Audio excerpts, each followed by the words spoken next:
بسم الله الرحمن الرحيم.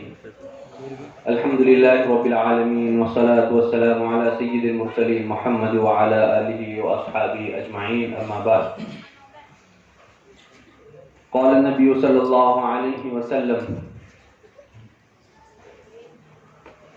ما نحل والد ولدا من نحيل أفضل من حسن أدب، أو كما قال عليه الصلاة والسلام. معزز علماء کرام، اساتذہ کرام، محترم سرپرست حضرات اور پیارے بچوں، انتہائی مسرت اور خوشی کا موقع ہے کہ ناظر قرآن کی تکمیل کی اس مجلس میں ہم یہاں جمع ہوئے ہیں، اور مجھے یاد ہے وہ دن جب علی پبلک اسکول کی بنیاد رکھی گئی تھی. اس دن بھی اپنے والد محترم کے ساتھ میں آیا تھا، اور یاد ہے جب دو چھوٹے چھوٹے کمروں میں اس اسکول کی بنیاد رکھی گئی تھی، بہت سے علماء کرام حاضر تھے، سرپرست حضرات حاضر تھے، اور ایک لمبا عرصہ گزرنے کے بعد آج جب یہاں پر پھر سے والد محترم کے ساتھ واپسی کا موقع ملا تو یہ دیکھ کر انتہائی خوشی ہوئی، انتہائی مسرت ہوئی کہ اللہ تعالیٰ نے اپنے فضل سے اور ایک علماء کی اخلاص کی وجہ سے ایک چھوٹی سی اسکول کو ایک اتنی بڑی اسکول میں اور ایک ایسی جگہ پر لا کھڑا کر دیا ہے کہ واقعی یہ اس علاقے کے لیے بہت بڑی نعمت ہے، بہت بڑی نعمت ہے. ایک زمانہ ایسا تھا کہ ایک عرصہ پہلے ہمیں فکر ہوتی تھی، ہر جگہ لوگوں کے دلوں میں ایک فکریں تھی کہ ہمارے معاشرے میں کچھ ایسی اسکولیں اور کچھ ایسے ادارے ہونے چاہیے جس کے اندر ہمارے جو بچے ہیں، ہمارے اولادیں ہیں، وہ ایسے ادارے میں تعلیم حاصل کرے جہاں ان کو اچھی تعلیم بھی ملے، ان کے ایمان کی حفاظت ہو، ان کے عقائد کی حفاظت ہو، ان کو مسائل معلوم ہو، ان کو شریعت معلوم ہو. تو یہ فکر رہتی تھی، اس لیے کہ ہمیں معلوم ہے جو ہمارا ایجوکیشن سسٹم تھا اور جو ہمارے کمیونٹی میں جو تعلیم کا سسٹم تھا، یا تو عصری تعلیم،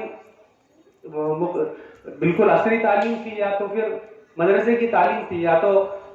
پیرنٹس اپنے بچوں کو مدرسے میں داخل کرواتے تھے، یا پھر جو ہمارے گاؤں کی اور معاشرے کی جو اسکول ہوتی تھی اس میں داخل کرواتے تھے. تو ہم تمام کے دلوں میں فکر تھی کہ کوئی ایسا اچھا ادارہ ہمارے معاشرے میں قائم ہو. تو الحمدللہ علماء کی کوشش سے علی پبلک اسکول کا قیام عمل میں آیا، اور اللہ تعالیٰ اسے ترقیات سے نواز رہا ہے. اللہ اسے نظر بد سے حفاظت فرمائے اور مزید ترقیات سے نوازے. جب تعلیم کی بات آتی ہے تو ہمارے سامنے دو نظریات آتے ہیں. جیسا کہ ابھی میں نے کہا کہ ہمارے ذہن میں ہوتا ہے یا تو عصری تعلیم جس کو ہم دنیاوی تعلیم کہتے ہیں، اور ایک ہوتا ہے دینی تعلیم. لیکن چونکہ معلوم ہے یہ دنیا، یہ تبدیلی کا نام ہے، تغیرات کا نام ہے، اب اپگریڈیشن کا نام ہے. یہ دنیا ایسی ہے کہ یہاں پہ ہمیشہ ہر چیز میں تبدیلی ہوتی ہے،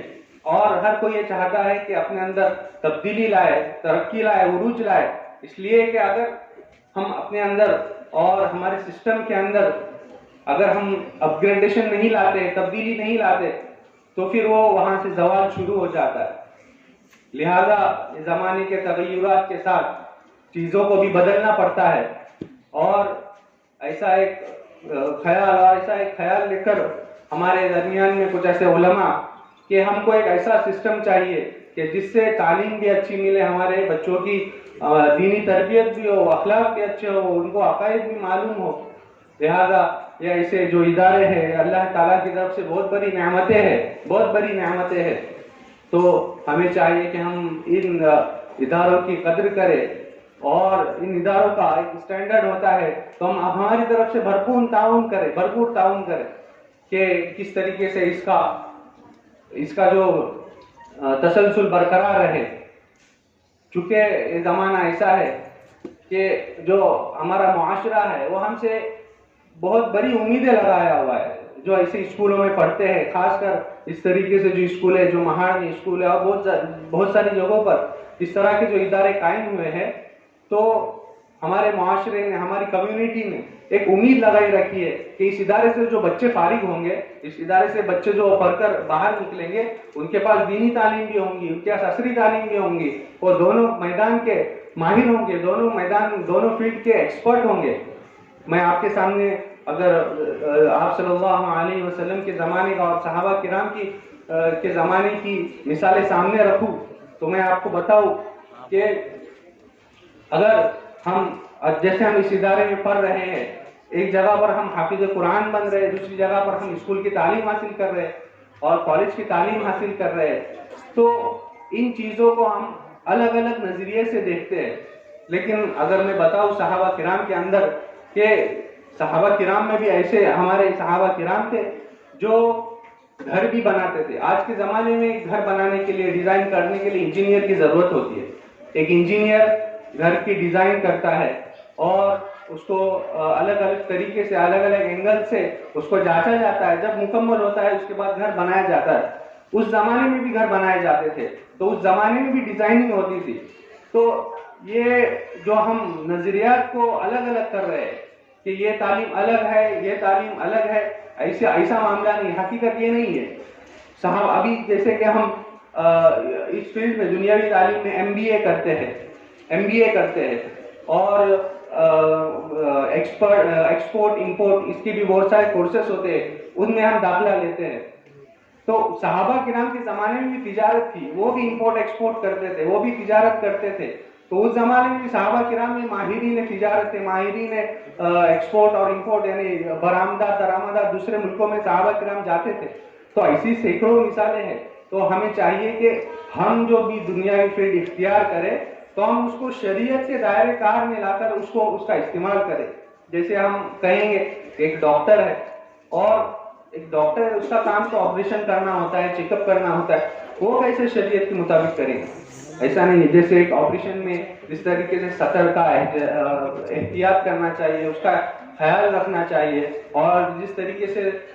دوائیوں میں جو آج کل بڑے ہم تمام کو پتہ ہے فراڈ چل رہے ہیں اور دھوکہ دہی چل رہی ہے اور جو اس میں لوٹ مار چل رہی ہے، تو اگر ہمارے ڈاکٹرز ہوں گے اور ہمارے فارماسسٹ ہوں گے اور ہمارے وہ بچے جو ان مدرسے سے پڑھ کے نکلے ہوں گے یا فارغ نہ کم سے کم انہوں نے کچھ لمحات یا کچھ مہینے یا کچھ سال مدرسے میں گزارے ہوں گے، تو ان کے اندر اتنا شعور ہوگا کہ ہمیں کس طریقے شریعت کے مطابق اس فیلڈ کو اختیار کرنا ہے. تو میری تمام سے درخواست ہے کہ ہم بھی کوشش کریں کہ جو بھی ایسے ادارے ہیں جو اس معاشرے کے لیے بہت بڑا تحفہ ہے، بہت بڑا اللہ کی طرف سے ایک گفٹ ہے کہ اس کے اندر ایسے بچے تیار ہو رہے ہیں جو ہر طریقے سے فیوچر میں جا کر قوم کی رہنمائی کریں گے. تو میں تمام سے درخواست کرتا ہوں کہ ہمارے والد محترم اور دوسرے جو ہمارے علماء کرام ہیں ان کی طرف سے جو رہنما باتیں ہمارے سامنے آتی ہے وقتاً فوقتاً، جو مشورے آتے ہیں اور ان کی طرف سے جو آگے باتیں آئیں گے ہم ان پر دھیان دیں اور اس پر عمل کرنے کی کوشش کریں اور دعا کریں کہ اللہ تعالی ہم تمام کو صحیح سمجھ عطا فرمائے. وآخر دعوانا الحمدللہ رب العالمین.